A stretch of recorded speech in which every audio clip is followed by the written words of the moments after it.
በለመለሙ መስኮች፣ በተዋቡ ተራሮችና ሸለቆች፣ በሆቴሎችና በሪዞርቶች ተንሸራሽሮ ለአእምሮ ረፍትን፣ ለመንፈስ ደስታን መሸመት የተለመደ ተግባር ነው። የሰው ልጅ ፍላጎት ማለቂያ የለውምና በየጊዜውና በየወቅቱ ደስታውን እጥፍ ድርብ ለማድረግ ዘወትር ይጥራል። በዓለማችን እንደ መዝናኛና የእረፍት ቦታ ከሚቆጠሩ ታላላቅ የቱሪስት መዳረሻዎች፣ ታላላቅ ከተማዎችና የሃይኪንግ ቦታዎች ባልተናነሰ እከሊት በተሰኘች ክሩዝ መዝናናት አለብኝ ሲሉ ቅድ መያዝ፣ በሺዎች የሚቆጠር በጀት መመደብና መዝናናት አሁን በስፋት የተለመደ ተግባር ሆኗል። በገንዘባቸው ነፍሳቸውን ደስ ለማሰኘት የሚያስቡ ሁሉ አንዳች ቅር ሳይላቸው በሺዎች የሚቆጠሩ የሚከፉባቸው ከሽርሽሩም በኋላ ስለ ጉዟቸው አውርቶ ከማይጠጉላቸው ክሩዝ መርከቦች ወይም የሽርሽር መርከቦች ውስጥ ታላላቅ ከሚባሉት ሶስቱን ማስጎብኘት የዛሬው ቪዲዮአችን ዋነኛ ዓላማ ነው። የክሩዝ መርከቦች ሽርሽር በሌላ ስፍራ ከሚደረጉ የሽርሽር አይነቶች ፈጽሞ የተለየ ስሜት እንደሚፈጥር በሽርሽሩ ተሳትፎ የሚያውቁ ሁሉ ይመሰክራሉ። በእርግጥ በእያንዳንዱ ቀን ከእንቅልፎ ሲነሱ ማታ ከነበረበት ቦታ ርቀው አዲስ ደሴት ወይም ሀገር ላይ መገኘት ልዩ ስሜትን ይሰጣል።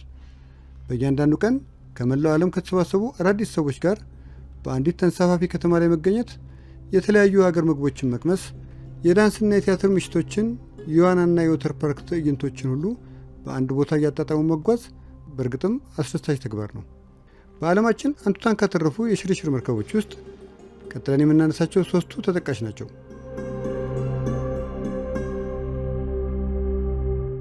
አይከን ኦፍ ዘ ሲስ። ይህ የሽርሽር መርከብ አይከን ኦፍ ዘ ሲ ተብሎ ይጠራል። ሮያል ካሪቢያን ኢንተርናሽናል ተብሎ የሚጠራ ተቋም ስር የሚተዳደረው ይህ ትልቅ ክሩዝ ከዓለማችን ትልቁ ነው። ይህ አስደናቂ መርከብ በውስጡ በጣም ግዙፍ የውሃ ፓርክ፣ 7 ያህል ትልልቅ የመዋኛ ገንዳዎች፣ በትክክለኛ እጽዋት የተሞላ የመናፈሻ ፓርክ፣ ከ40 ያላነሱ ምግብ ቤቶችና መጠጥ ቤቶችን የያዘ ነው።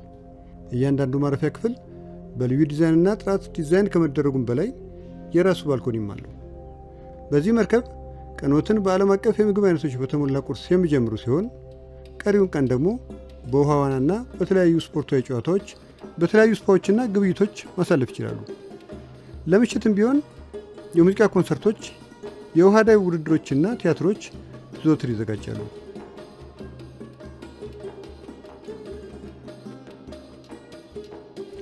በሁለተኛነት ከሚጠቀሱ ታላላቅ መርከቦች ውስጥ ሮያል ካሪቢያን ተብሎ የሚጠራው ይህ መርከብ ነው። ይህ መርከብ በሺዎች በሚቆጠሩ ዛፎች የተሞላ ፓርክ፣ ሰርፍ ማድረግ በሚያስችል ሲሙሌተርና እንደ ተራራ መውጣት፣ ግራውንድ ቴኒስ፣ የበረዶ መንሸራተትና የመሳሰሉት ስፖርታዊ መዝናኛዎች በየቦታው የሚያገኙበት መርከብ ነው። አምፊቲያትሮችና የዳንስ ዝግጅቶች ከበርካታ ምግብ ቤቶችና ባሮች ጋርም ይዟል። በዚህ መርከብ ምሽቱን ይበልጥ የሚያደምቁ የላይቭ ሙዚቃዎች፣ ካዚኖዎች፣ እንደዚሁም የቅንጦት ዕቃ መሸጫ ሱቆች በስፋት ይገኛሉ። ሰቨን ሲስ ስፕሌንደር የተሰኘው ይህ መርከብ እጅግ ቅንጡ የሚሰኝ የመርከብ አይነት ነው። ሁሉም ማረፊያ ክፍሎች ካላቸው ውብ እይታና የግል ባልኮኒ በተጨማሪ የግል ምግብ አብሳይ ወይም ሼፍ ይመደብላቸዋል። በዚህ መርከብ የሚገኙ ማረፊያዎች ሁሉ ምንም እንኳን ከዋጋ አንጻር ውድ የሚባሉ ቢሆኑም ተገልጋዮች እንደተደሰቱባቸው ዘወትር ይመሰክሩላቸዋል። በዚህ መርከብ ከተለመዱት የመዝናኛ አይነቶች በተጨማሪ መንገደኞችን የበለጠ ተሳታፊ የሚያደርጉ የወይን ቀመሳ ፕሮግራም፣ የምግብ ማብሰል፣ የአርትና የዳንስ ስልጠናዎች ይዘጋጃሉ። እነዚህን ቅንጡ መርከቦች ከላይ ከተጠቀሱት በተጨማሪ የባስኬትቦልና የግራውንድ ቴኒስ፣ የባስኬትቦልና የግራውንድ ቴኒስ መጫወቻዎች፣ ጂሞች፣ የሳውናና ስቲም መገልገያዎች፣ የጌጣጌጥና ሽቶ መሸጫዎች፣ የዲዛይነር ልብሶች መደብሮችና የመሳሰሉትን ሁሉ ይዛሉ። ከነዚህ ከላይ ከጠቀስናቸው መርከቦች ባልተናነሰ ኩዊን ሜሪቱ፣ ኤምኤስሲ ወርልድ እና የመሳሰሉት ቅንጡ የሽርሽር ጀልባዎች በዓለማችን ዝነኛ ከተባሉት ውስጥ ይመደባሉ። የክሩዝ መርከብ ሽርሽር እንደየሀገሩና ቦታው ከ3 ቀን እስከ 3 ወር የሚፈጅ የተለያዩ ፓኬጆችን የያዘ ነው። ለምሳሌ በካሪቢያን አካባቢ ጉዞ ለማድረግ የሚፈልጉ ከሆነ ባሃማስን፣ ጃማይካን፣ ባርባዶስንና ቅዱስ ሉሲያንን የመሳሰሉ መዳረሻዎችን ሲጎበኙ፣ በሜዲትራኒያን መስመር መጓዝ ከፈለጉ ደግሞ ጣሊያንን ማለትም ሮምንና ቬኒስን፣ የግሪክን፣ የስፔንና የፈረንሳይን መዳረሻዎች የሚይዙ ይሆናል። በክሩዝ መስኮቦች ሽርሽር ማድረግ ብዙዎቻችን እንደምናስበው እጅግ በጣም ውድ የሚባል አይነት አይደለም። ብዙም ባልተቀናጣና መደበኛ ደረጃ የሚባል የክሩዝ ጉዞ ለአንድ ሰው ከ700 እስከ $1500 በአማካኝ ያስወጣል ተብሎ ይታሰባል።